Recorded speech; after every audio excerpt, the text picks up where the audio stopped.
Hi Scorpio, this is your horoscope for February 2018. Thanks for joining me. Now the majority of the energy is in your third house and in your fourth house this month. The third house, you've got a lot of Capricorn energy there. So you're really going to be expressing yourself very clearly. You're going to be standing in your own power and you will express yourself with a sense of authority and take it or leave it. In your fourth house, you've got all the planets in Aquarius, which also gives you this clarity and seeing things for what they truly are. But you're going to be a little bit more sensitive when it comes to your family members and people who you love.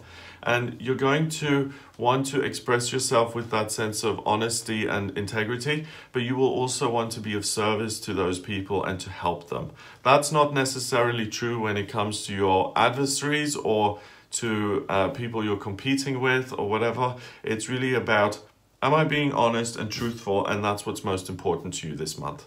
Now, there's no full moon in February. We had this amazing blue moon at the end of January on the 31st. I made a separate video on that. Have a look if you're interested. But that means we don't have a full moon here in February, and that makes the month darker than it usually would be. So dark doesn't mean negative or depressive. It just means that it's less intense because we don't have this giant torch in the sky showering us with all this intense energy, and it allows you to go inwards more and to really ask yourself what's important to you. And as a Scorpio, that's something that isn't going to really bother you very much because getting to the truth of the situation is something that you quite appreciate. So you'll be able to get a lot of personal insights this month because you're not distracted as much. On the 1st of February, Mercury goes into Aquarius in your fourth house. So you're going to be communicating in a way that asks, how can I be of service to these people? How can I make life better for the people I love? What can I learn from them? What can I teach them? How can I be a humanitarian in a sense? But it's very much confined to your inner circle, to the people you really care about. On the 7th of February until the 26th of February, we've got Mars, the archetypal male principle, sitting in your second house of money and belongings at 7 degrees in Sagittarius.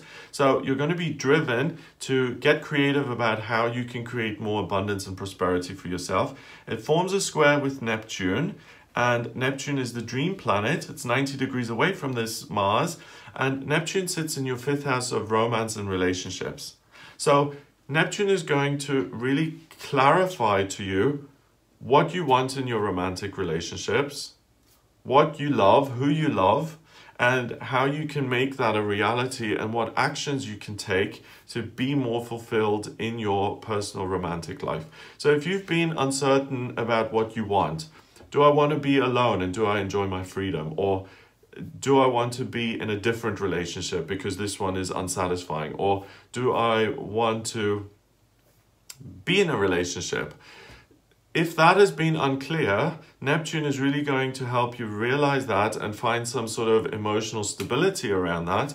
The square with Mars, which is kind of focused on being creative to create prosperity and wealth and abundance for yourself, is also going to enable you to put in the practical action and to give you the energy to do something about your relationship status. So you're very empowered when it comes to that. And if you're not 100% happy with your love life, you can easily make changes. And I say easily, knowing that making changes in your love life isn't always easy and can be hard. But the astrology really supports you in that area of life. On the 11th, we've got Venus, the planet of love and beauty, entering your 5th house of romantic relationships. So as the month goes on, this becomes much more important to you and you really start to dream the dream in terms of what could be, and you put more energy into it. The big event of February is on the 15th. We've got the new moon happening on the 15th. That's when the moon and the sun are conjunct and it's totally black. This is also a partial solar eclipse. So the moon is going to move over the sun and cover parts of it. And it's on the south node. So it's about letting go of things. So this is about things that make you feel guilty in family, where you feel duty bound and obligated to be of service, even though sometimes you feel this isn't right. You know, if your family instilled in you in the belief that you're not good enough or that you don't have the right to your own opinion, yet you go and help and drop everything whenever someone needs something, then that's what a lot of people do, because they have a sense of guilt around family, and that you have to make an extra effort. You're going to see that in a very kind of crystal clear way. You will want to serve and be helpful to family members and the people who you love dearly.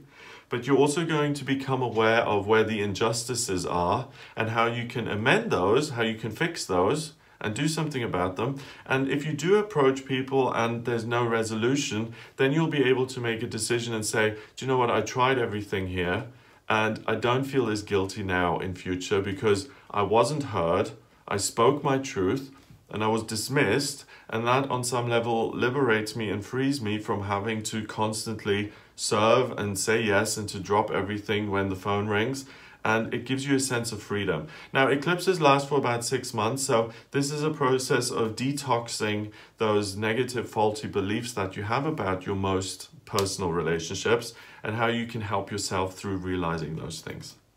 On the 18th, we've got Mercury going into Pisces, also in your 5th house. So the big blessing here is really your hopes and dreams reawakening when it comes to your love life, and really deciding what it is you want to do there and taking action around that.